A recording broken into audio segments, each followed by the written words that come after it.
The morning Marcus gave away his coat. The temperature had dropped to 19 degrees, and he had exactly $4.63 in his jacket pocket and a hole in his left shoe that let the cold in with every step he took on the cracked sidewalk between the bus stop and the courthouse on 5th Street. If you're enjoying this story so far, don't forget to hit the like button and subscribe. Drop a comment telling me where in the world you're watching from. I love hearing from you.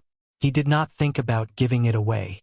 That was the thing no one who heard the story later could quite wrap their minds around, that it was not a decision so much as a reflex, the way you catch something falling before your brain has finished processing that it fell. One moment the coat was on his shoulders, and the next it was around the shoulders of an old man sitting alone on the courthouse steps in a thin gray suit that belonged to a warmer season and a better decade, shaking so hard his teeth were clicking together in the cold morning air. Marcus was 15 years old. He had a custody hearing in 47 minutes that would determine whether he spent the next 3 years of his life in a group home on the east side of the city or in the apartment on Clover Street with his grandmother, Ida, who had raised him since he was 6 years old and who was, at this exact moment, sitting inside the courthouse lobby with her winter coat buttoned to her chin and her hands folded in her lap and her eyes closed because she prayed before every important thing in her life. And this was the most important thing in her life, and she had been praying since 4 in the morning. Marcus had stepped outside to wait for their appointed legal aid attorney, a woman named Patricia Osei, who had taken their case 3 weeks ago and had told them both, in a voice that was kind but careful, that the hearing would be difficult, that the county's position was that Ida, at 71 years old and on a fixed income of $912 a month, did not meet the financial stability threshold the state required for legal guardianship of a minor, that the group home placement was being framed by the county as a temporary measure while longer-term arrangements were explored. That temporary, in the county's vocabulary, often meant something different than it meant to everyone else. He was standing on the courthouse steps in the cold and not thinking about any of that or trying not to, and that was when he saw the old man. He was sitting on the far end of the bottom step with a leather briefcase on his knees, dressed in that thin gray suit with no overcoat, no scarf, no gloves. He looked to be somewhere in his mid-70s, with close-cropped white hair and a broad, dark face creased with the kind of lines that came from decades of concentration, and he was sitting absolutely still except for the shaking that had hold of his entire body, violent and involuntary, the way cold seized a person who had been in it too long. Nobody else on those steps noticed him.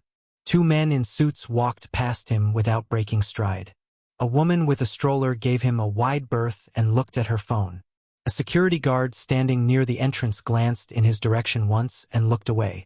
Everyone had somewhere to be and something to manage, and the old man in the thin suit was not their problem on a cold Tuesday morning in February. Marcus noticed him. He stood there for a moment looking at the man, and something in his chest did a thing he could not name, a recognition that had nothing to do with knowing the person and everything to do with knowing the cold, knowing what it felt like to sit in it with nothing between you and the air, knowing what it meant to be in a place that was supposed to help you while everything about the physical circumstances told you that you did not belong there. He took off his coat. He walked over. He placed it around the old man's shoulders. The man looked up at him. His eyes were dark and sharp and entirely alert in a way that his shaking body had not suggested. He looked at Marcus with an attention that was unusually direct for a stranger receiving charity, not the slightly averted gaze of embarrassment or the unfocused relief of someone too cold to think clearly.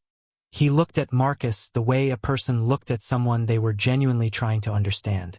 "Thank you," he said. His voice was deep and even and still carried a remnant of warmth despite the cold, the kind of voice that was accustomed to being heard in large rooms. The shaking was already easing slightly with the coat around him. Marcus sat down on the step beside him. He did not know exactly why he did this. There was nowhere in particular to sit inside, and the waiting was worse in motion, and something about the old man made him want to stay in proximity. "You here for a hearing?" Marcus asked. The man looked at him with a small flicker of something that might have been amusement, in a manner of speaking. "You?" "Yeah." He paused. "Custody thing." The man nodded slowly. He was running his hands along the lapels of Marcus's coat in the unconscious way of someone reminding themselves that warmth is real and available. "Just you and your attorney?" "Me and my grandmother." Marcus looked at the door.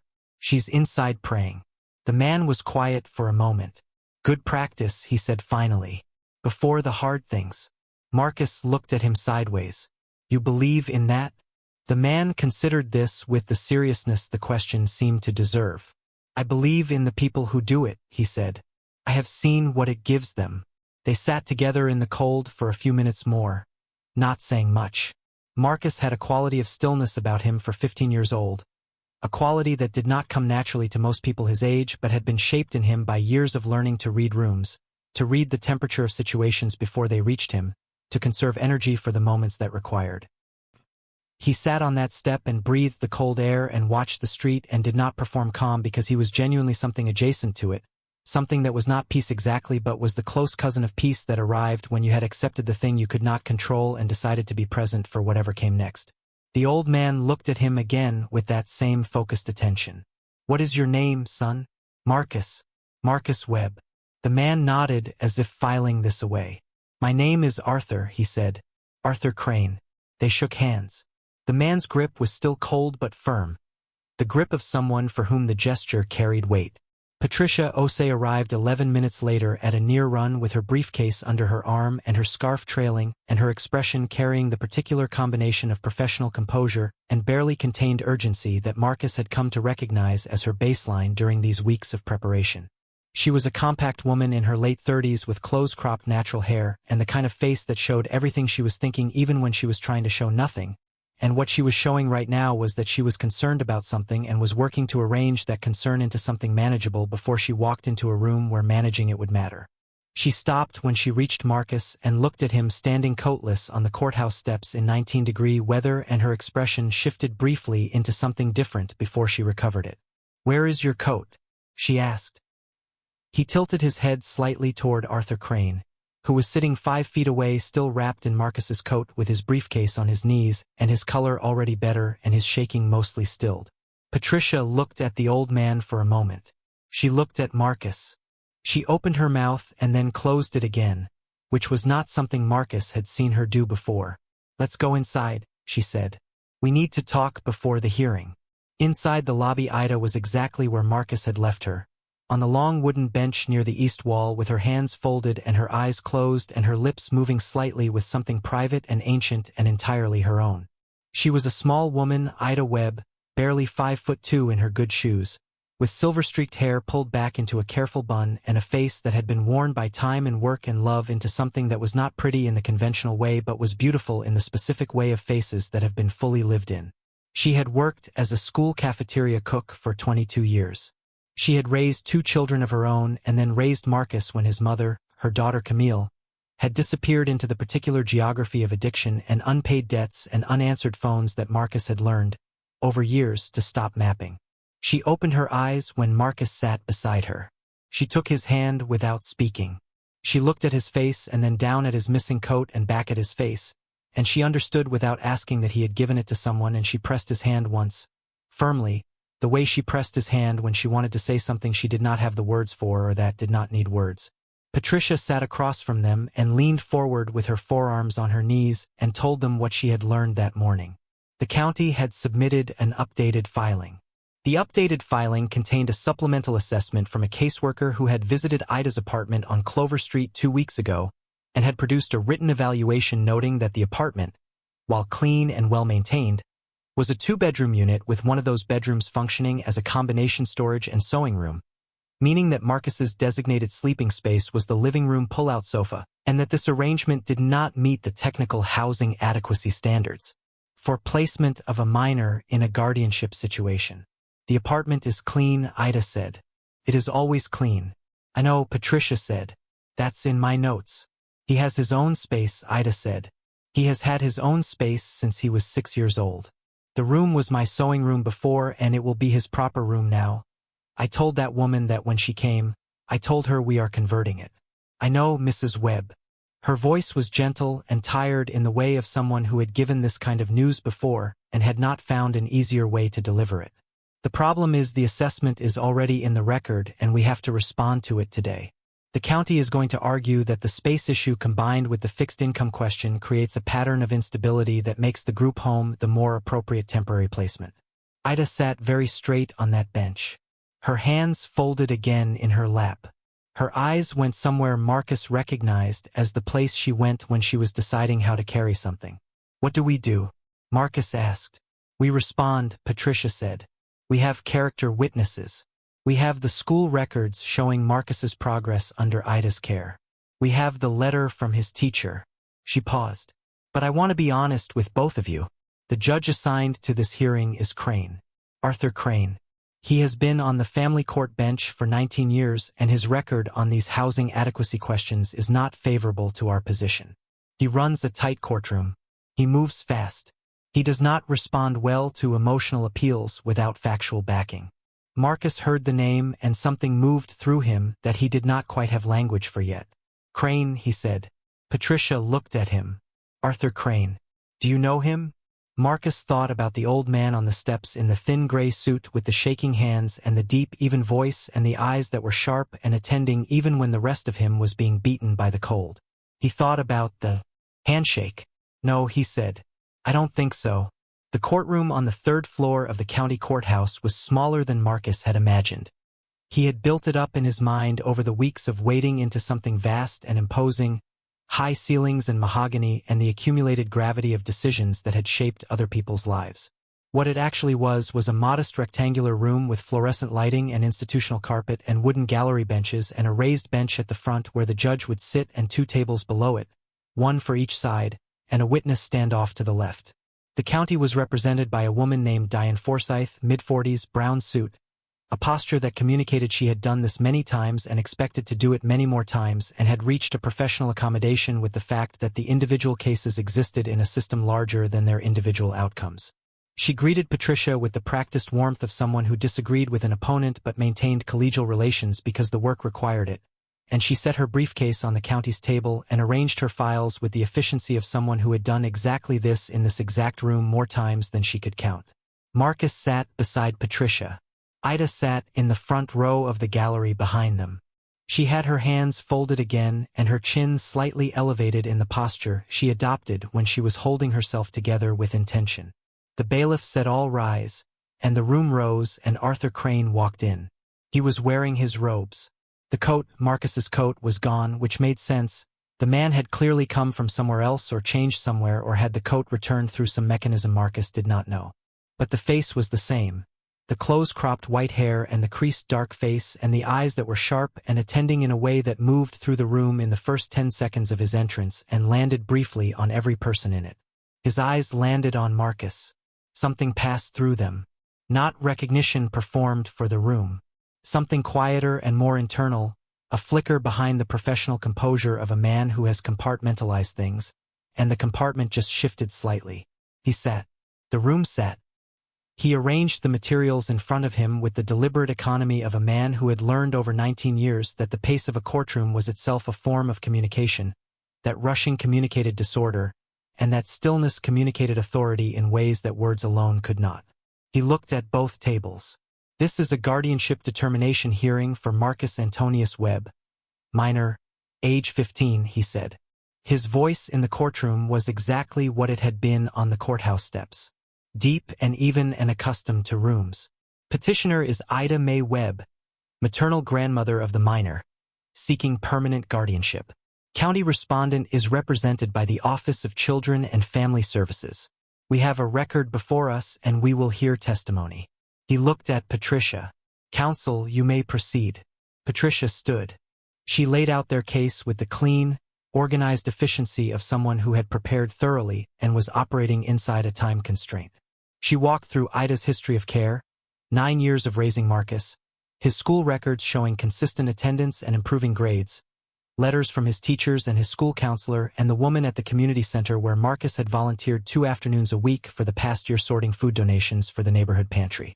She submitted a sworn statement from a licensed housing inspector who had assessed the Clover Street apartment and noted that the conversion of the secondary bedroom into a proper sleeping space was already partially completed and structurally sound and required only the removal of the remaining storage items, which Ida had been doing over the preceding 2 weeks.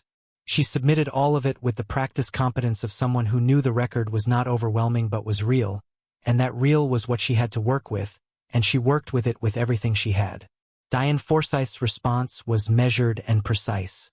She did not attack Ida's character or her love for Marcus. She built her argument on the structural ground the county had staked out. The housing assessment was in the record. The income numbers were in the record. The state's threshold requirements were not invented by the county. They were law, and the county's position was simply that in the absence of meeting those thresholds, the placement that best served the minors' interests was the group home on Eastwood Avenue, which she described with the careful language of someone who had been briefed on its services and was presenting those services in their best available light. The group home on Eastwood Avenue. Marcus had looked it up. He had found the building on the internet and stood there in the library on his lunch break, looking at a photograph of a beige institutional building with a chain-link fence and a sign that said Eastwood Youth Residential Services, and had felt something close down inside him with a sound he could almost hear. Judge Crane listened to all of it with the stillness of someone who had developed over decades the capacity to receive information without visibly processing it, without signaling response, without giving either side the comfort of reading him.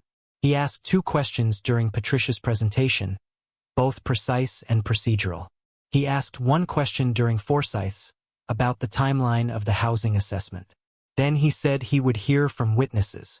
Ida's neighbor, a woman named Dolores, testified that she had known Ida and Marcus for 7 years and had never once seen that child come home to anything other than a meal on the table, and a woman who knew what day his school projects were due, and which friends he was spending time with, and whether he was having a hard week.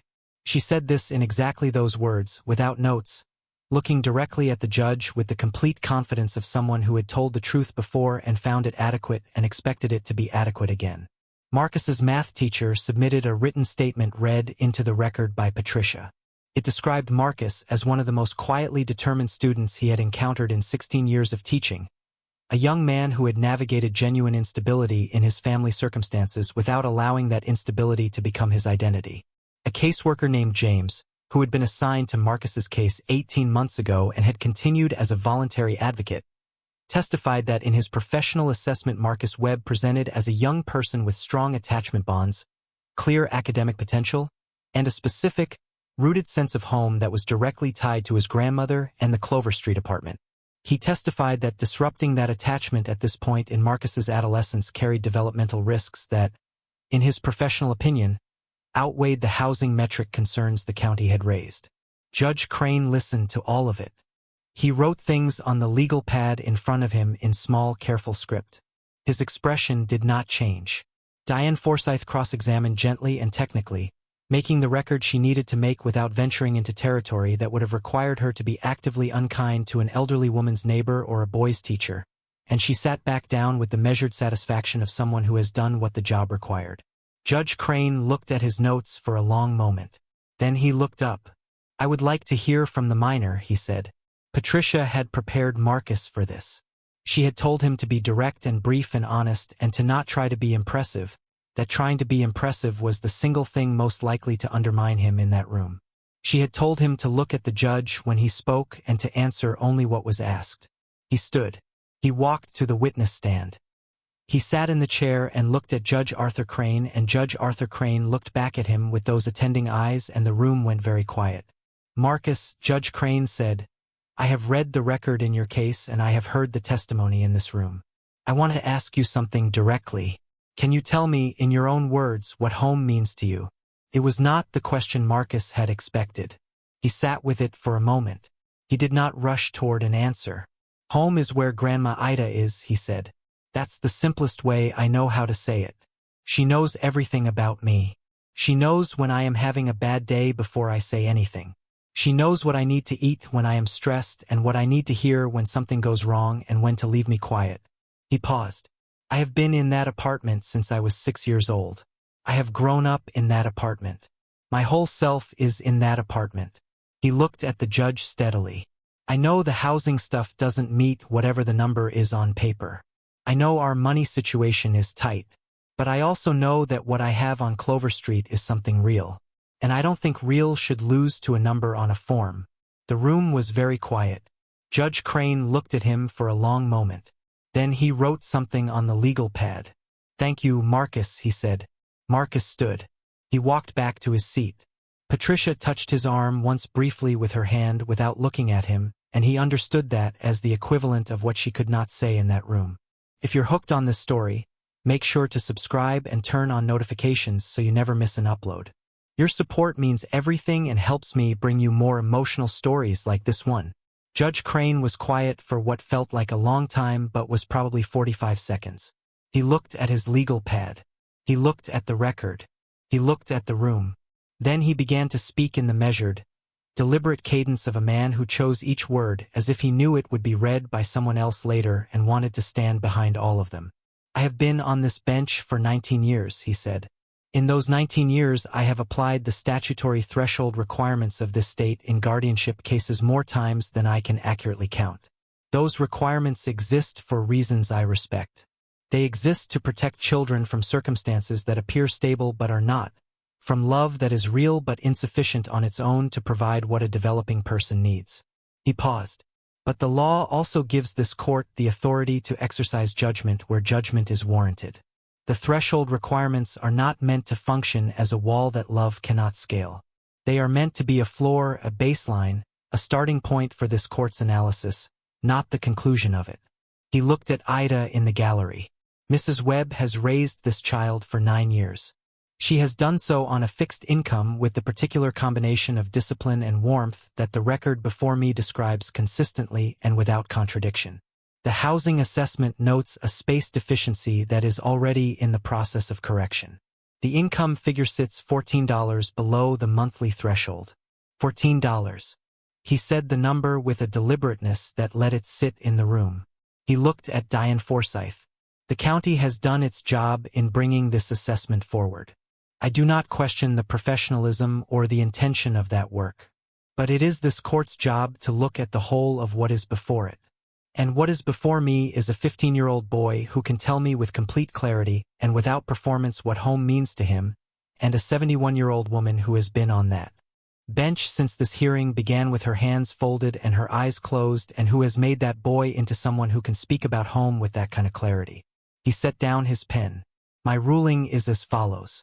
Guardianship is granted to Ida Mae Webb. A 6-month review will be conducted to verify the housing conversion is complete and to assess the overall stability of the placement. The county is directed to provide connection to supplemental income support services for which Mrs. Webb may qualify. This case is not closed. It is on a path, and I intend to ensure that path leads somewhere. He looked at Marcus. Young man, he said, you did something this morning that I want to address before I close this record. The room shifted. Patricia looked at Marcus sideways. Marcus looked at the judge.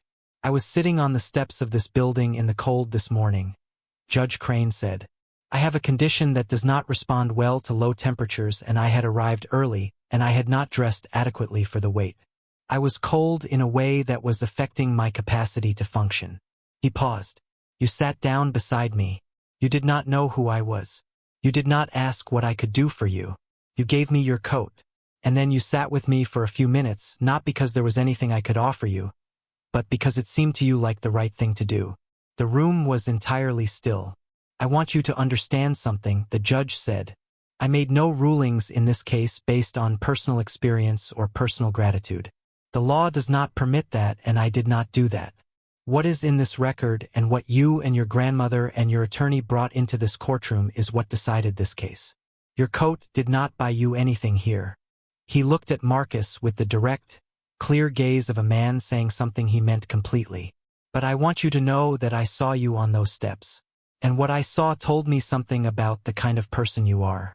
And the kind of person you are is consistent with everything in this record. He paused once more.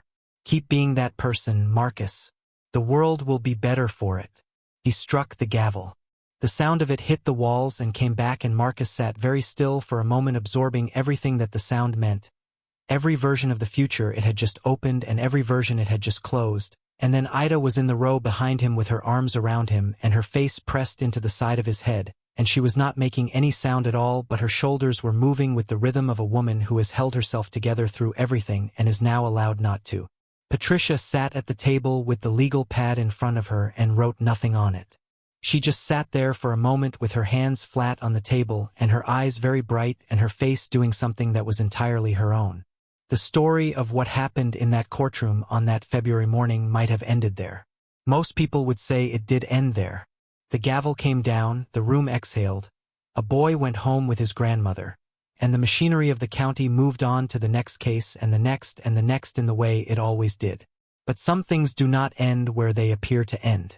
Marcus Webb was born in the spring, in a hospital on the north side of the city, in a room where his mother Camille held him for 45 minutes before handing him to the nurse and telling the nurse to call her mother. He did not know this story until he was 12 years old when Ida told him, not because she thought he was ready but because she thought the truth was better than the version he might have constructed without it, and Ida had always believed that the truth, even the hard truths, treated people better in the long run than their absence did. He received the story the way he received most difficult things, quietly with an expression that processed without performing, and then he asked one question.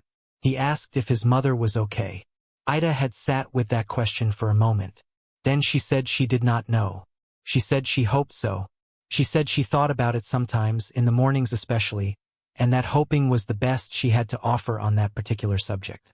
He had nodded. He had thought about that. Then he had gone back to the homework he was doing at the kitchen table, and he had not brought it up again in the way he had a way of not bringing things up again, once they had been given their proper space and settled somewhere in him. His mother had not been absent in the way of someone who did not love him. Ida was careful with this. She did not allow the easy narrative of the absent parent who simply did not care, because she did not believe that narrative was true and she did not think it would serve Marcus to believe it. Camille had loved her son with the particular helpless ferocity of a person whose capacity for love was not matched by her capacity to be present for it.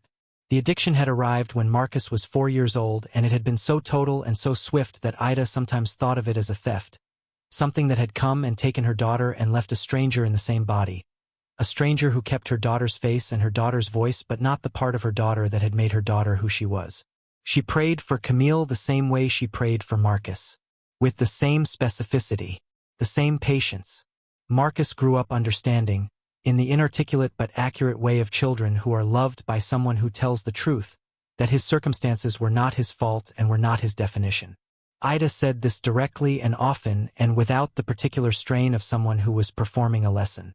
She said it the way she said other things that were simply true. She said it the way she said the bus came at 7:42 or the winter was hard on her knees. Just true things that deserved to be stated. She also said that a person's character was their only real possession, that everything else could be taken, that money came and went, that circumstances changed, that health was borrowed, but that the thing you were, the specific interior thing you were when no one was watching and nothing was at stake, that was what you actually had and what you actually were, and that nothing in the world could remove it from you without your cooperation. She said this so many times in so many forms that Marcus had absorbed it the way he had absorbed the particular smell of her kitchen on Sunday mornings and the sound of the old radiator ticking in the night. It was just part of the landscape of being Marcus Webb. He was a quiet boy, not shy quiet. There was a distinction he understood intuitively and that the people who knew him understood about him. He listened more than he spoke. He watched things. He had the particular attentiveness of a person who grew up in circumstances that rewarded paying attention, where reading the room correctly had practical value, where the gap between what people said and what they meant was worth studying. He was also, for reasons that had nothing to do with conscious decision-making and everything to do with the specific thing Ida had put in him, genuinely and matter-of-factly kind. Not the performed kindness of someone seeking approval. Not the strategic kindness of someone managing relationships. The kind that showed up before the calculation could, the way it had shown up on the courthouse steps that morning when he saw Arthur Crane sitting in the cold and took off his coat without a single thought about what it might cost him or what it might return. He had been doing things like that his whole life without much awareness that they were remarkable. He had been the kid who noticed when someone was eating lunch alone and sat with them, not because he had decided to be that kid, but because sitting beside someone who was alone was just what the situation seemed to call for. He had been the one who stayed after the community center closed to help stack the last of the food boxes. Not because anyone asked, but because the person supervising looked tired and it seemed obvious that she needed help. He did not think of these things as virtues. They were just what made sense to him. What Ida had given him was a world where kindness made sense, where it was the logical response to what you saw around you, and he had carried that logic into every room he'd entered since. Which is why, when he saw an old man shaking on the courthouse steps that February morning, He did not weigh the cold against the potential benefit or consider whether the man's situation warranted intervention or think about what he himself would need the coat for in 47 minutes. He just took it off and put it around the old man's shoulders because the man was cold and the coat was warm, and that was all the math that was required. He had not known the man was a judge. He would not have done anything differently if he had known. That was the thing Patricia Ose thought about later, when she sat at her kitchen table that evening with a glass of water and the legal pad she had brought home and replayed the morning. She thought about the coat on the steps. She thought about the boy sitting beside an old man he did not know on a cold morning when he had a custody hearing in less than an hour that would determine the next 3 years of his life. She thought about the fact that knowing the man was a judge would not have changed anything, because the Marcus Webb who had sat in her client chair 3 weeks ago was not a person who calculated those things. He was a person who saw cold and provided warmth and moved on. She sat at her kitchen table for a long time thinking about that. Ida brought him home on the bus. They sat side by side on the hard plastic seats, and the city moved past the windows in its ordinary afternoon rhythm. The storefronts and the traffic and the pedestrians wrapped in coats and the pale winter sky above all of it, enormous and indifferent and full of light. Ida held his hand on the seat between them the way she had held it in the courthouse lobby, with both of hers wrapped around his, not saying anything, just holding it with the weight of someone who has a great deal to say and has decided that saying it is less important right now than the contact itself, than the simple warm fact of his hand in hers. At their stop she stood and he stood, and they stepped off the bus onto Clover Street and walked the half-block to the building and climbed the stairs to the 3rd floor, and she unlocked the door and they went inside. The apartment was warm. It was always warm. Ida kept the heat at a temperature Marcus had teased her about since he was old enough to notice it. Warm enough for a woman whose knees ached in the cold. Warm enough to make the whole place feel like a hand placed over a shivering thing. She had something in the slow cooker. The smell of it was immediate and complete the moment the door opened. Something with onions and rosemary and a depth that meant it had been going since early morning. Since before the hearing. Since whatever hour she had gotten up to pray. He stood in the doorway of the kitchen and watched her move around the small space with the efficiency of a woman who had made this kitchen work for 30 years and knew every inch of it. She checked the slow cooker. She got 2 glasses of water. She put bread on the counter. She looked at him across the kitchen. "You did good today," she said. He leaned in the doorway. "The judge did good," he said. She shook her head once, definitively. "You did good on those steps. Before any of that. That is what I mean." He looked at her. He thought about Arthur Crane's face on the courthouse steps, the shaking that had been so violent and involuntary, the eyes that were sharp even when the body was failing, the handshake. "He was cold," Marcus said. Ida looked at him with the expression she had when he said something that confirmed a thing she already knew. "Yes," she said simply. "And you noticed." She set the bread on the table. She got the bowls from the cabinet, the blue ones she had bought at a yard sale 12 years ago that Marcus had eaten from his whole life. She ladled from the slow cooker with the practiced ease of someone who had done this 10,000 times and would do it 10,000 more. They sat at the table. Ida reached across and took his hand and said a brief, private grace in the way she always did before they ate. Just a few sentences, specific and personal, not a performance but a conversation, and then she let go and they ate. Marcus ate and was warm and home and did not think about the group home on Eastwood Avenue or the beige building with the chain-link fence. He did not think about it because he did not have to, because the gavel had come down and the judge's voice had said what it said, and home was where he was sitting, with the blue bowls and the slow cooker smell and the old radiator ticking in the wall, and Ida across the table eating her bread and watching him with the quiet satisfaction of a woman who has prayed for something specific and received it.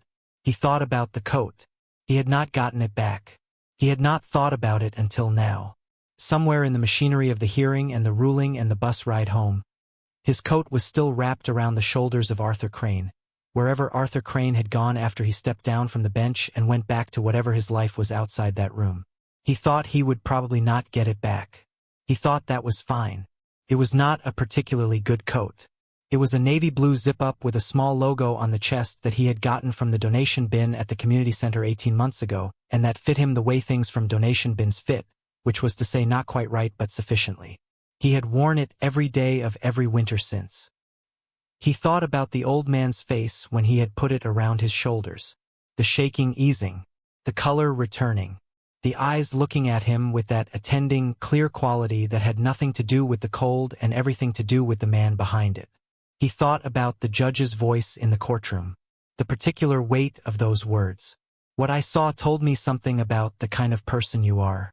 He sat at the table in Ida's kitchen in the warmth of the apartment on Clover Street and thought about that. The idea that who you were was visible in what you did before anyone knew it mattered, before any audience, before any consequence, before you even knew there was a judge watching from inside the cold. Keep being that person, Marcus. The world will be better for it. He ate his bread. He was home. Outside the window the city moved through its evening in the ordinary way the city moved, indifferent and continuous and enormous. And inside the apartment on Clover Street a 15-year-old boy, who had given away his coat on the coldest morning of the year, sat at the kitchen table with his grandmother and did not know yet everything that was about to change because of it. He only knew he was home. For now that was enough. And for the first time in months, enough felt like everything. The coat arrived on a Thursday. Marcus was at school when it came. Ida answered the door to find a young man in a dark jacket holding a garment bag with both hands and a small white envelope tucked under his arm, and he told her politely that he had been asked to deliver these items to Mr. Marcus Webb at this address. And Ida looked at the garment bag and the envelope and the young man's careful, professional expression and said thank you and took both and closed the door and stood in the hallway of the apartment for a long moment before she moved. She set them on the kitchen table. She did not open either one. She sat down across from them and folded her hands and looked at them the way she looked at things that required thinking before touching. And she thought, and then she got up and started on dinner and left them on the table for Marcus to find when he came home. He came through the door at 4:17 with his backpack on one shoulder and his school jacket zipped and his expression carrying the particular blankness of someone who has been in a building full of people all day and is now recalibrating to the different temperature of home. He stopped when he saw the garment bag on the table. He looked at Ida. She nodded toward it. Came this afternoon, she said. With that, she indicated the envelope. He set his backpack on the chair. He looked at the garment bag for a moment. Then he unzipped it. Inside was a coat. Not his coat. Not the navy blue zip-up from the donation bin. This was something different entirely. Dark charcoal wool, substantial and well-made, with a lining that was smooth and warm when he ran his hand along the inside, and a cut that was adult without being stiff, the kind of coat that belonged on a person who was going somewhere and expected to be taken seriously when they got there. A coat that said something about the person wearing it before they had opened their mouth. He stood there looking at it for a moment. Then he opened the envelope. The handwriting inside was the same handwriting he would have recognized if he had seen it before. Small and careful and slightly right-leaning, the handwriting of a man for whom precision was a habit.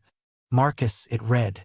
I am returning what belongs to you, though I confess the item enclosed is not precisely what you gave me. Your coat served its purpose and served it well. Consider this its replacement with my compliments and my gratitude. I want to say something to you that I did not say fully in the courtroom, because the courtroom is not the right room for certain things, and what I want to say to you is one of those things.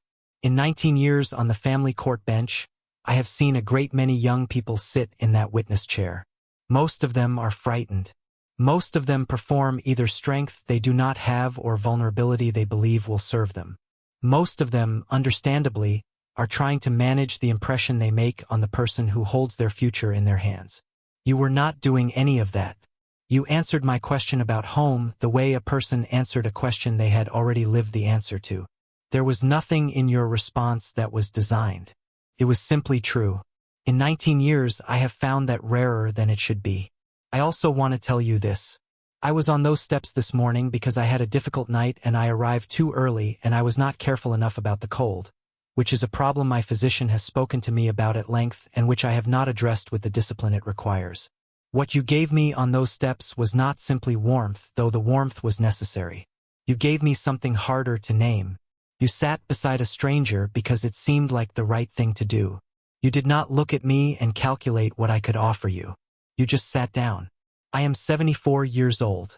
I have sat across from a great many people in a great many rooms, and I have learned to read what a person is made of fairly quickly. What you are made of, Marcus Webb, is something worth watching. Keep your eyes forward. The world ahead of you is larger than anything you can see from Clover Street, and you are better equipped for it than you know. With respect and warm regards, Arthur J. Crane Associate Judge, Family Court, Circuit 7. Marcus read the letter twice. He folded it carefully along its original creases. He held it for a moment the way he held things that needed to settle before he put them somewhere. He looked at Ida. She was watching him from the kitchen doorway with the expression she had when she already knew something and was waiting for him to arrive at it himself. He held up the letter. She nodded once.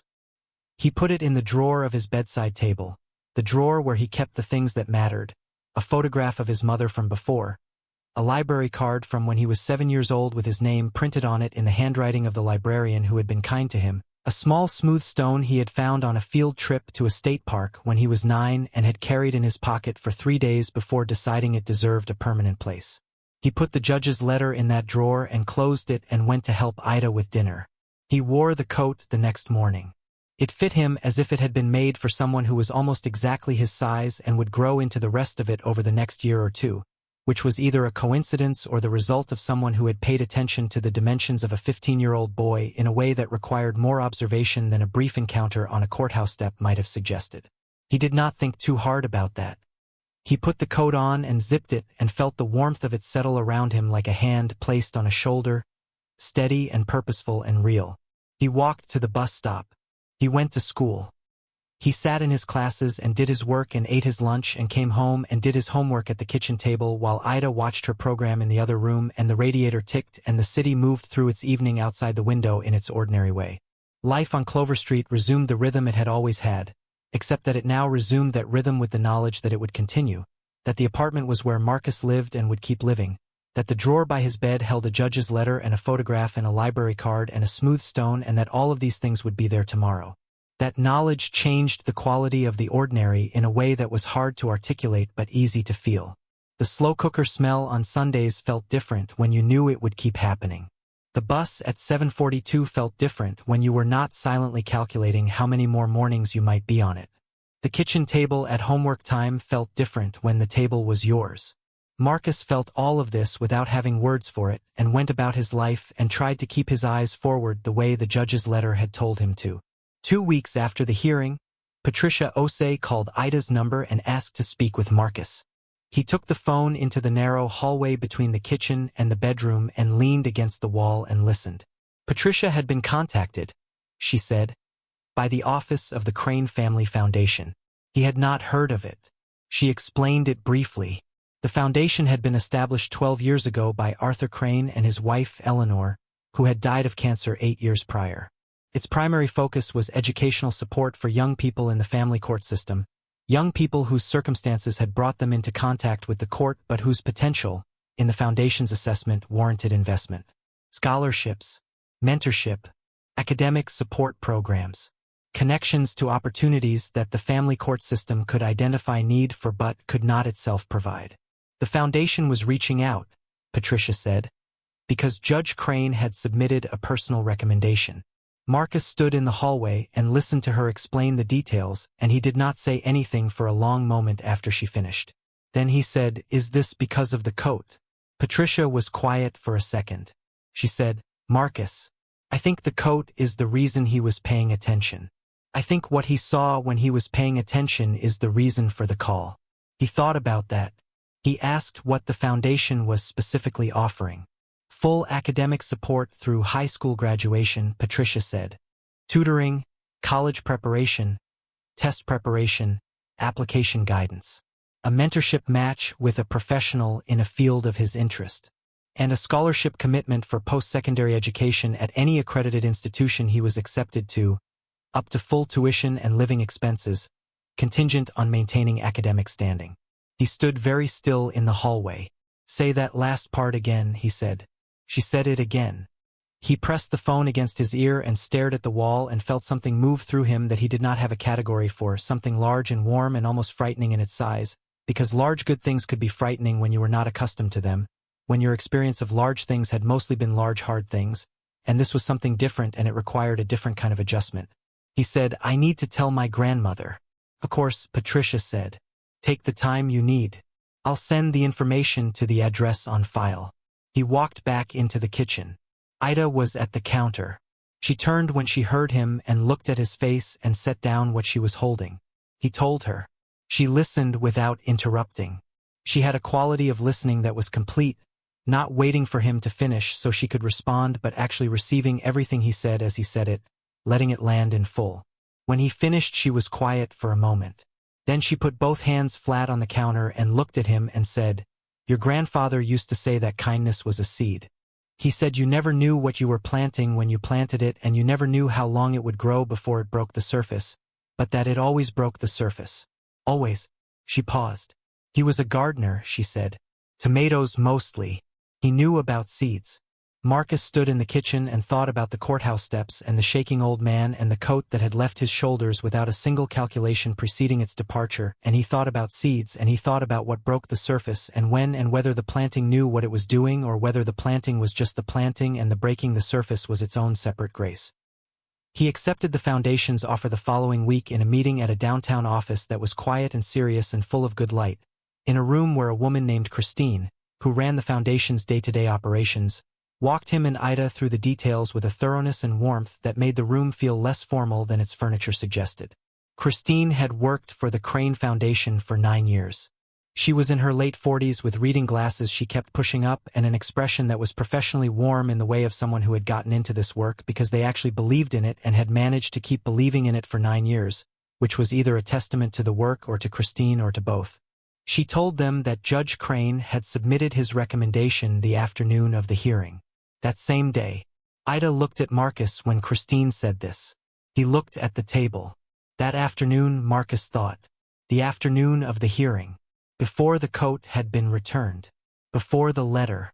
The same day the gavel came down and he had walked back to his seat and Patricia had touched his arm and Ida had come through the railing and held him without making any sound at all.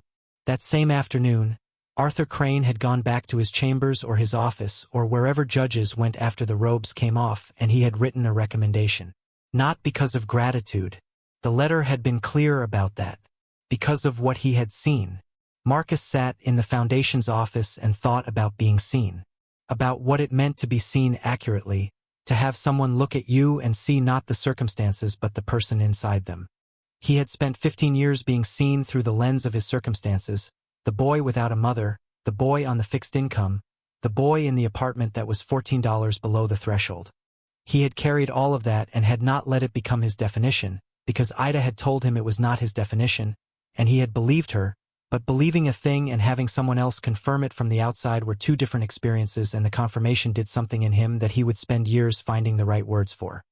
He walked out of the foundation's office that afternoon into the February light with Ida beside him and the city going about its business in every direction, and he felt, for the first time in a long time, like the future was a place he was moving toward rather than a wall he was moving against. He was 15 years old. He had given away his coat. He was going to college. The 6-month review came in August. The room on Clover Street had been properly converted by March, a process that involved Ida's neighbor Dolores and her nephew and a weekend of moving and reorganizing and the purchase of a proper bed frame from a store on the east side that did installment payments. The room was small, but it was his. He had painted it himself, a color called morning slate that was somewhere between blue and gray and that Ida had said looked like good thinking, and he had laughed at that and decided she was right. The caseworker who came for the review was not the original one who had written the assessment. She was younger, with a clipboard and a professional manner that was not unfriendly, and she walked through the apartment with attention and care and noted the converted room and the overall condition of the space and asked Marcus a series of questions about school and daily life and how things were going on Clover Street, and he answered all of them directly and without performance. At the end of the visit, she wrote something on her clipboard and told them the review was satisfactory and that she would be submitting a positive assessment to the court. Ida walked her to the door. When she came back, Marcus was at the kitchen table doing homework, the charcoal coat hanging on the hook by the door where it lived now, the judge's letter in its drawer, the small room painted morning slate down the hall. Ida sat across from him and picked up the book she had been reading and did not say anything, and he did his homework and the radiator ticked, and neither of them needed to name what they were both feeling because some things existed fine without names. Arthur Crane retired from the family court bench the following spring, after 20 years of service. The retirement was noted in the legal community with the kind of regard that accumulated over 2 decades of consistent, principled work, and the ceremony that marked it was held in a wood-paneled room at the county courthouse with people who had worked alongside him and people who had appeared before him and people who had, at various points, been on the wrong side of his rulings and had found with time that the rulings were correct. Marcus was not at the retirement ceremony. He did not know it was happening.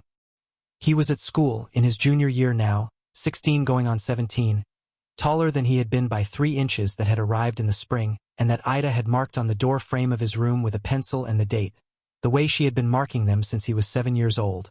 A column of small pencil lines climbing the door frame of whatever room had been his at the time, a record of his becoming in the most literal available form.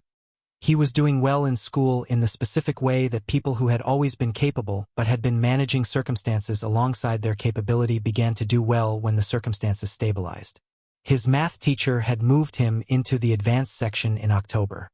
His English teacher had told Patricia during one of their quarterly check-ins that Marcus had a quality in his writing that she could not entirely name but that made her read his essays twice, something precise and unhurried about the way he put things together, a voice that sounded like someone who had thought carefully about what they meant before they committed it to the page.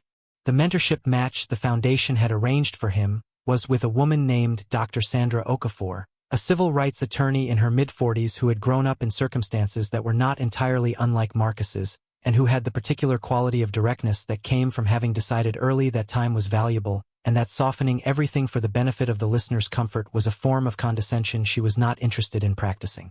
She told Marcus in their first meeting that she expected him to do the reading before their sessions, that she would not recap things he could have prepared for, and that if he showed up without having done the work she would tell him plainly and they would reschedule. He liked her immediately. She met with him twice a month in her office downtown, which was a serious, organized space with legal texts on every shelf and a single photograph on the desk of a woman Marcus eventually understood was Sandra's mother, a woman who had worked in a hospital laundry facility for 22 years and who had raised Sandra alone and who looked, in the photograph, like someone who had given everything and kept nothing for herself and had found that arrangement entirely adequate. They talked about law. They talked about the family court system and its structures and its failures and its occasional moments of doing exactly what it was supposed to do. They talked about what it meant to work inside a system while also believing the system needed to change, about whether you could do both simultaneously or whether the attempt to do both was itself a kind of compromise that eventually consumed the person making it. Marcus asked good questions.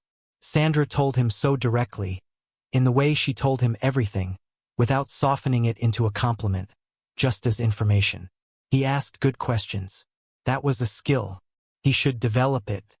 He went home from those sessions with his head full and his notebook covered in his own handwriting and an aliveness in his thinking that was different from anything school had produced, a sense that the world was not a fixed and finished thing but an ongoing argument about what it should be, and that the argument was one he was allowed to join, that his voice was one the argument could actually use. He thought about what Patricia had told him, that the coat was why Arthur Crane had been paying attention, and what Crane had seen when he was paying attention was the reason for everything that followed. He turned that over in his mind sometimes during the bus rides home from Sandra's office, the idea that attention was both the first gift and the prerequisite for all the other gifts, that being seen clearly was the thing that made everything else possible. He thought about who had seen him clearly before the judge on the courthouse steps. He thought about Ida at the kitchen table with her pencil and the door frame and the dates beside each small line. He thought about his math teacher who had moved him to the advanced section not because Marcus had asked but because she had been paying attention. He thought about Patricia Osei in her careful, tired way, taking a case for a boy and a grandmother because someone needed to take it. He thought about the people who had walked past Arthur Crane on the courthouse steps without looking. The men in suits. The woman with the stroller. The security guard who glanced and looked away. He did not judge them. He knew what it was to be moving through a day with your own weight on you, your own list of things to manage, your own version of the hearing in 47 minutes. He knew what it was to not have enough left over to look at the person sitting cold and shaking at the edge of your peripheral vision. He just thought about the difference between looking and not looking, between the world where you stopped and the world where you kept walking, about what accumulated in each of those worlds over time, what grew from the stopping and what grew from the walking past, and whether the person doing either could ever fully know the shape of what they had planted. He was 16 years old and he thought about these things with the seriousness of someone who had been given reasons to take them seriously, and he wrote about them in the essays his English teacher read twice, and he talked about them with Sandra in the serious office with the legal texts and the photograph of a woman who had given everything and found that adequate, And he carried them with him on the bus and in the charcoal coat and back to the apartment on Clover Street where Ida was at. The kitchen table or the slow cooker or the window or the bench with her hands folded. Always one of those things, always present, always the fixed point around which his life organized itself. He was growing up. The world was getting larger. He could feel it the way you felt a room expanding around you, walls moving back, ceiling lifting, the space becoming something you had to grow into rather than something you were already filling. He grew into it, steadily, without rushing it. Junior year became senior year. Senior year was the year things accelerated in the way things accelerated when the future stopped being theoretical and became a set of actual decisions that had actual deadlines. Applications, essays, test scores. The particular anxiety of 17-year-olds who have been told their entire lives that this moment matters and are now inside the moment and discovering that its weight is both greater and more manageable than the anticipation of it suggested. Sandra worked with him on his applications with the same directness she brought to everything. She read his drafts and told him where he was performing and where he was being real, and that the real parts were the ones that worked and that he should cut the performing parts without sentiment because they were not serving him. He cut them. He rewrote. He wrote about Ida and the door frame and the pencil lines. He wrote about the custody hearing without naming names, about what it meant to sit in a witness chair and answer a question you had already lived the answer to. He wrote about the food donation bin at the community center and what you learned about a neighborhood by sorting what it gave away and what it kept. He wrote about his mother in one essay with an honesty that made Sandra set the draft down and look at him and say that was the one, that was the essay, that nothing he wrote from here forward needed to be better than that one. He applied to 7 schools. He was accepted at 5. The acceptance letters arrived over the course of 3 weeks in late March and early April, each one opening a different version of the future and laying it out for his inspection. And he read each one at the kitchen table with Ida across from him reading her book and pretending not to watch, and each time he looked up and her eyes were on him and she pretended to return to the book and he said the name of the school and she nodded with the specific composure of a woman who had been praying. For this, Anne was now receiving the answer to the prayer and was not going to perform surprise about it. He chose a university 4 hours away that had a strong pre-law program and a community legal clinic where students worked on real cases under attorney supervision beginning in their 2nd year. Sandra had connections there. The financial aid office had confirmed that the Crane Foundation's scholarship commitment, combined with the institution's own grants, would cover everything. Everything. He sat with that word for a long time. Everything. The whole thing covered. The future that had been a wall was now a road, and the road was paid for, and he just had to walk it. He told Ida at the kitchen table on a Thursday evening in April. She put her book face down on the table, which she never did. She looked at him. She said, "Your grandfather would have shouted." He smiled. She said, "I am not going to shout." He said, "I know."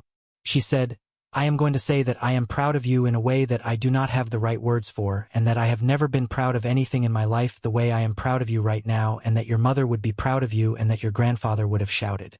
Her voice was even throughout all of this except for the last word, which came out slightly higher than the rest, and she pressed her lips together after it and picked up her book and opened it to the wrong page and sat looking at it without reading, and Marcus looked at his acceptance letter and the column of pencil lines on the door frame down the hall and felt the particular quality of a happiness that had been earned through enough difficulty to know its own weight. The graduation ceremony for his high school class was held in June in the school gymnasium, which smelled like floor wax and effort and the particular institutional optimism of a room that had been decorated with balloons and a banner for an occasion it was not quite large enough to contain. Ida sat in the 3rd row in a dress she had bought specifically for this and that Marcus had not known she bought until she appeared in it on the morning of the ceremony, and he had stood in the kitchen and looked at her and not been able to say anything for a moment. She had made him wear the charcoal coat over his gown for the walk to the gymnasium in the June heat and then take it off before the ceremony began. And he had done this without argument because some things were not arguments. He crossed the stage. He shook the principal's hand. He heard Ida make a sound from the 3rd row that was quiet but was there. A small compressed sound that was the version of shouting available to a woman who had decided not to shout. After the ceremony, in the gymnasium foyer crowded with graduates and their families and the particular warm noise of completion, Patricia Osei found him. She was in a green dress and had the expression of someone who had planned to be professional about this and was finding that professional was not quite available to her. She shook his hand and held it for a moment.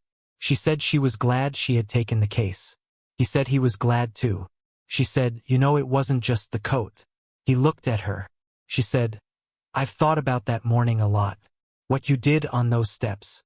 But what I keep coming back to is not the coat itself. It's that you sat down beside him. You didn't just give him something and walk away. You stayed. That's the thing I keep thinking about." He thought about that. The staying. How natural it had felt to just sit there beside an old man on a cold morning with 47 minutes until the hearing that would shape the next 3 years of his life. Just sitting beside a stranger because the stranger was cold and alone and the situation seemed to call for company. He had not thought of the staying as significant. It had just been the next obvious thing after the coat. He said that to Patricia and she looked at him with an expression that was difficult to categorize and said, "I know. That's exactly what I mean." In the fall, he went to university. The campus was 4 hours from Clover Street by bus, a journey Marcus made twice, once in August when he moved in with Ida and 2 bags and the charcoal coat folded on top of everything, and once in the opposite direction at Thanksgiving, the direction that pointed home. The campus was large in a way that required recalibration. Not overwhelming. He had a quality of steadiness that absorbed large things without being capsized by them, a quality that had been shaped in him by years of absorbing large things while remaining functional.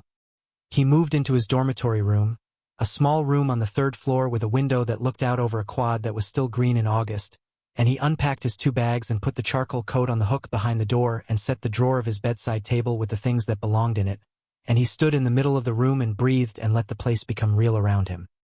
His roommate was a boy from Memphis named Deshaun who was studying economics and who was loud in the specific way of people who became quieter once they trusted you and whose loudness was not aggression but a way of filling space before he knew whether the space was safe. Marcus understood this immediately. He was patient with it. Within 3 weeks they were the kind of friends that dormitory rooms sometimes produce, the kind that came from proximity and honesty and the particular intimacy of sharing a small space with someone during a year when everything was changing. He called Ida on Sundays.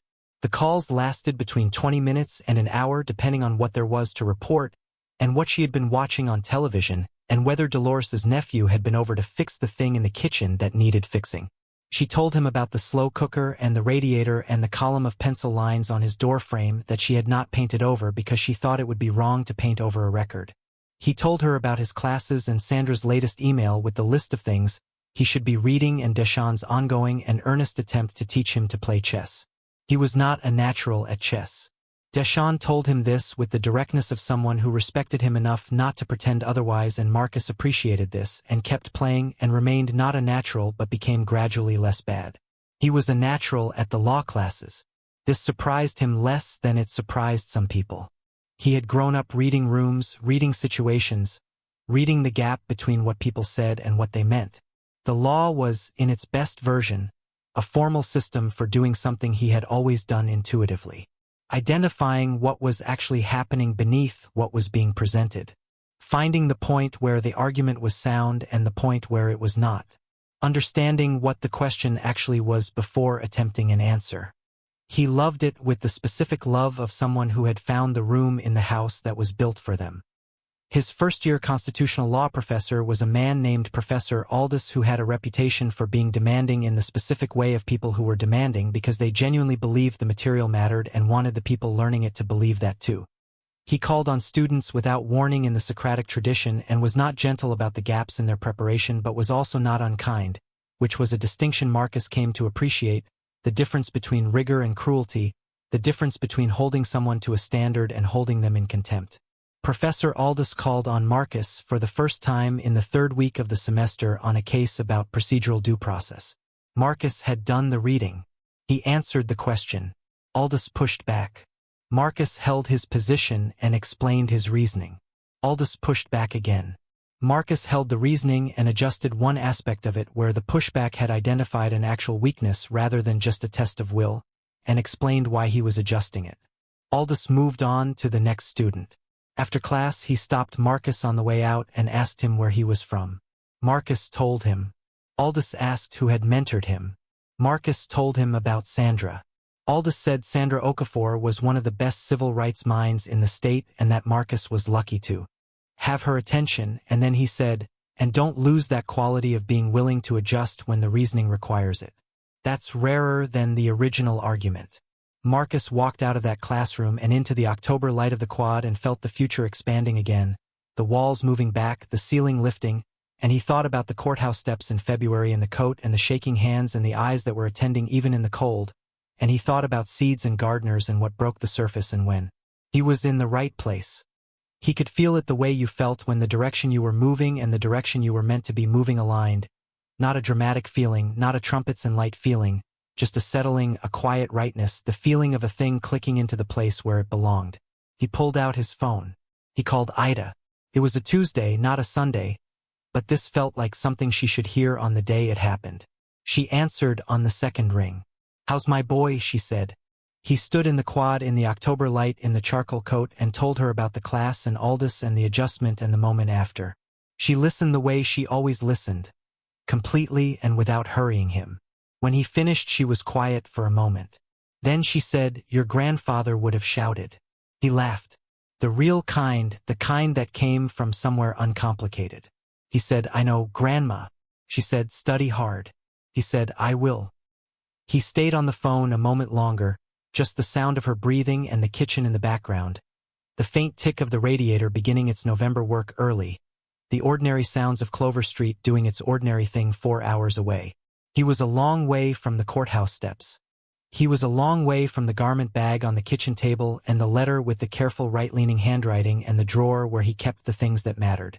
He was exactly where all of that had been pointing. He was not done yet. The story was not done yet. There were things ahead that he could not see from where he was standing, things the future held that required him to be further along before they could arrive. There were rooms he had not yet entered and decisions he had not yet made and people he had not yet met who would matter in ways he could not anticipate. But he was standing in October light in a charcoal coat on a campus 4 hours from Clover Street with the law in his head and his grandmother's voice in his ear and the specific, grounded, entirely earned sense of a person who knows where they came from and knows where they are going. And that knowledge was its own kind of shelter, its own kind of warmth, the kind that no temperature could take. He said goodnight to Ida. He went to his next class. The seeds were growing. They had been growing since February, since the courthouse steps, since the moment the coat left his shoulders without a single calculation preceding its departure, and they were still growing now, and they would keep growing, because that is what seeds did when they were planted in the right ground by the right hands. They broke the surface and they kept going, reaching toward something, not knowing entirely what they were reaching toward but reaching all the same, because that was what they were made to do. And Marcus Webb was made to keep going. He had known that his whole life. Ida had told him. Now he was living it. The rest of the story was still ahead. He found out about Arthur Crane on a Wednesday morning in his second year of law school. Not the same university.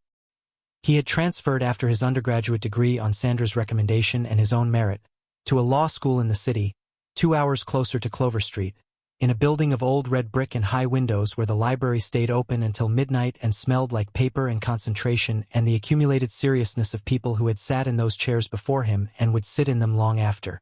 He was in that library when his phone buzzed with Sandra's name.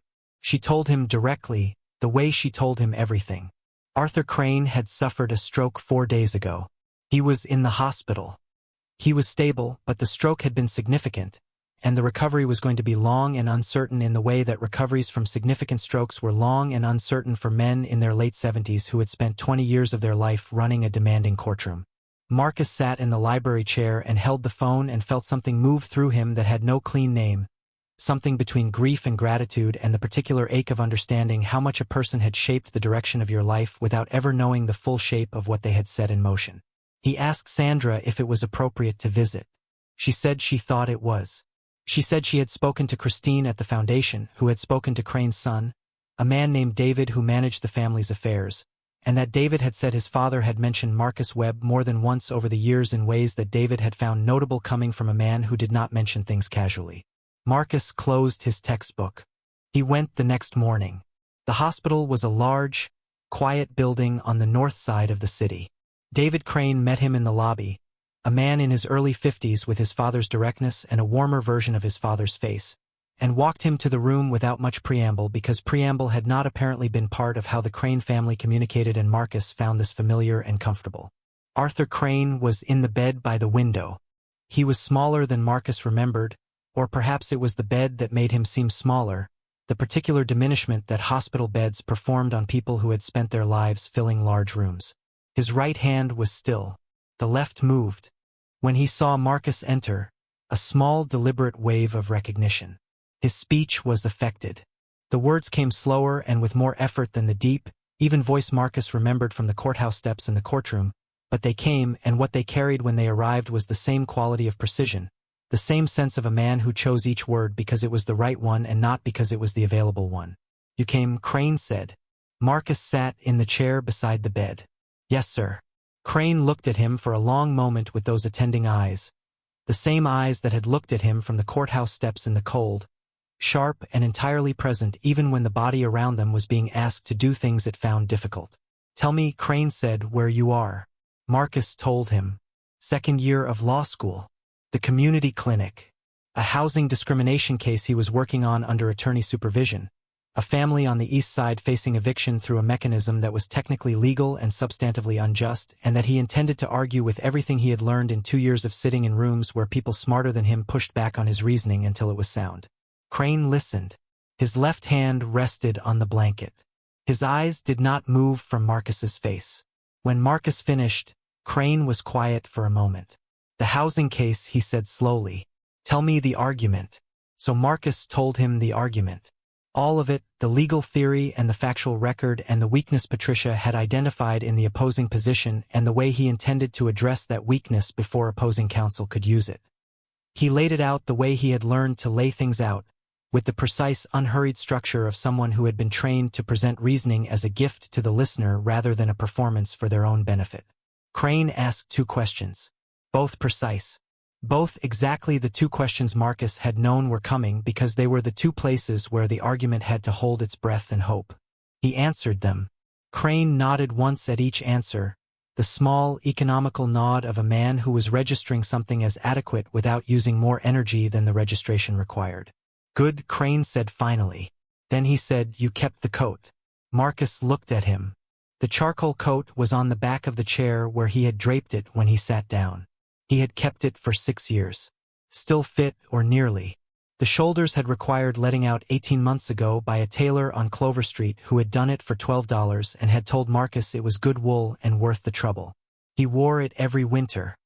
He would wear it every winter for as long as it held together and probably longer than that. "Yes, sir," Marcus said. "Kept it." Crane looked at the coat on the chair and something moved through his face.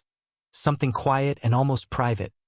The expression of a man encountering something he had hoped for, but had not known how to ask about. "I want to tell you something," Crane said. He spoke slowly, with the particular deliberateness of a man managing words against resistance, but the deliberateness was also just Crane, the same Crane who had chosen words carefully on courthouse steps and in courtrooms and in a handwritten letter 19 years ago. "It is hard to know," he said, "when you spend your working life inside a system, whether you have done more good than harm. You see the cases where the outcome was right. You also see the cases where the outcome was legal and wrong, and you cannot always tell which is which while you are inside it." He paused. His left hand moved slightly on the blanket. "You are the thing I know for certain," he said. "Whatever I got wrong in 20 years, you are the thing I know was right." Marcus sat in the chair beside the bed and held that. Let it settle into him the way he had learned to let things settle, without rushing toward a response, without filling the space with something smaller than what the moment deserved. Then he said, "I was going to tell you something too." Crane looked at him. "The housing case I'm working on," Marcus said. "The family on the east side. There are 4 of them. Mother, father, 2 kids, 8 and 11. The 8-year-old is in a school she's been in for 3 years. The landlord's mechanism would move them out of the district. She'd have to change schools." He paused. "I took the case because of a lot of reasons. But when I met that family and the mother told me about the 8-year-old and the school, I thought about Clover Street. About what it would have meant to lose it.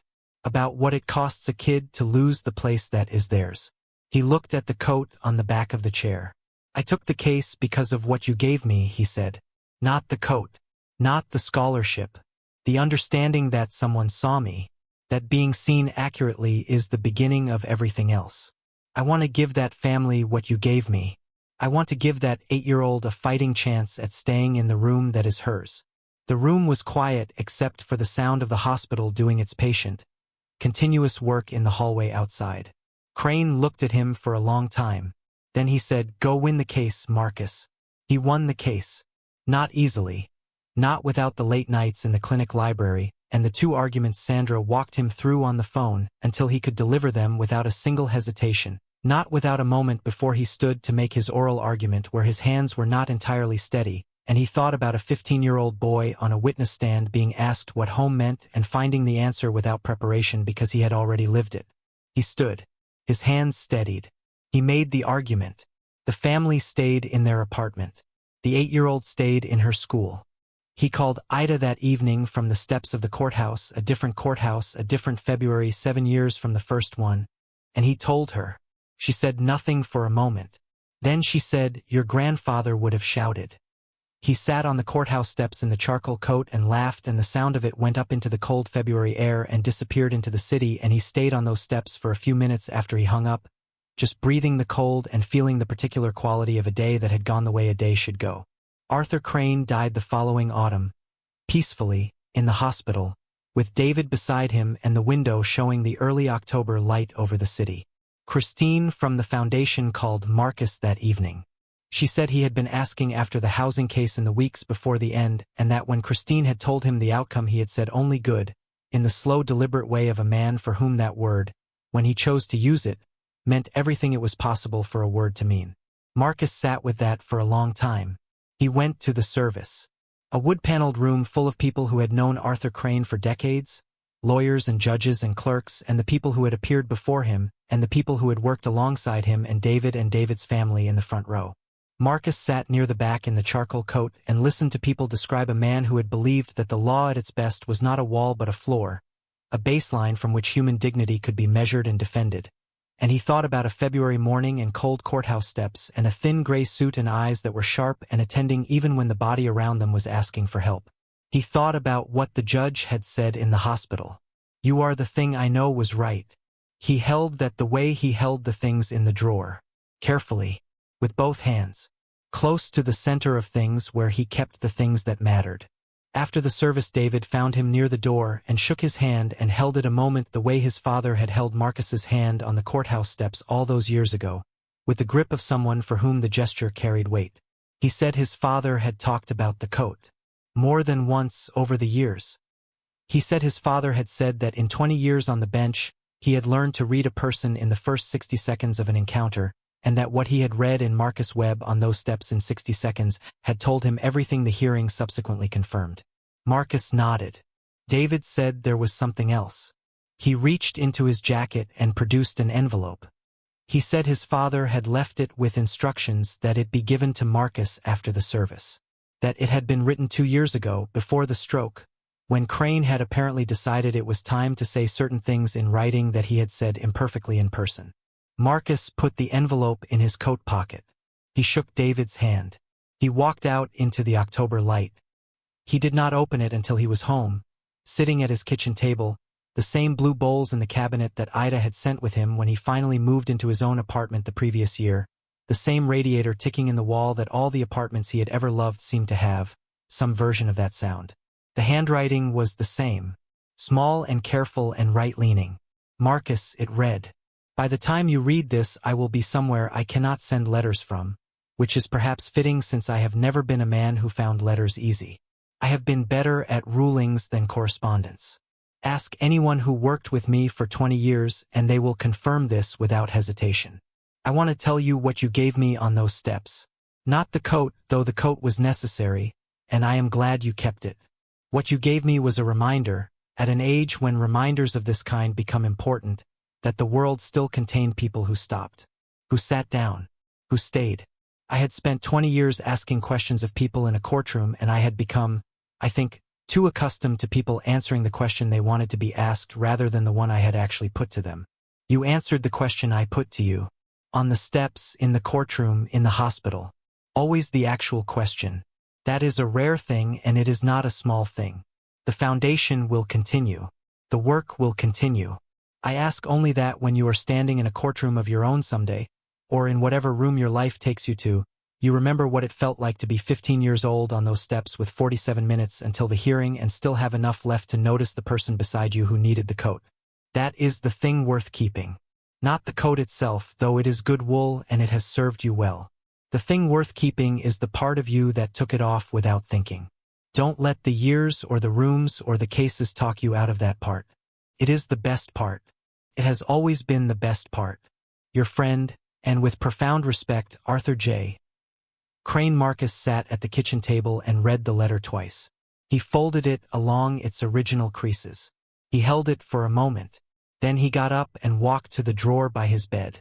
The drawer where the photograph was, and the library card, and the small smooth stone, and the first letter, the one with the charcoal coat and the careful right-leaning handwriting and the words that had told a 15-year-old boy to keep his eyes forward. He put the second letter in that drawer beside the first. He closed it. He went back to the kitchen. He made himself something to eat. The radiator ticked. Outside the window, the October city moved through its evening in the ordinary way, indifferent and continuous and full of people who were cold and people who were warm and people who were sitting on steps somewhere right now, shaking, hoping someone would stop. He thought about the 8-year-old on the east side who was in her classroom right now because someone had stopped. He thought about the next case on his desk, another family, another mechanism, another set of children in rooms that were theirs and needed defending. He thought about seeds and gardeners and what broke the surface. He ate his dinner and washed his bowl and put it back in the cabinet and went to his desk and opened the case file and began to read. He was not done. He had a long way to go and a great many rooms ahead of him and a great many questions that deserved actual answers rather than the ones people wanted to be asked. He was exactly where he was supposed to be. He had known that since a February morning when the coat left his shoulders and a stranger's eyes met his with that attending, present quality, and he had sat down beside the cold and the shaking and the thin gray suit and stayed, not because he had calculated anything, but because staying was simply what the moment called for. He was still staying. He intended to keep staying. That was the whole of it. That was the story. A boy who noticed. A man who saw. A coat that traveled between them and came back changed, and a drawer full of things that mattered, and a family on the east side in their apartment, and an 8-year-old in her classroom, and a woman on Clover Street with her hands folded, and a column of pencil lines on a door frame that nobody had painted over. A seed, planted on a courthouse step in the cold. Still growing. Thank you so much for watching until the end. If you loved this story, check out the other videos on your screen now. I think you'll really enjoy them. And don't forget to subscribe if you haven't already. See you in the next story.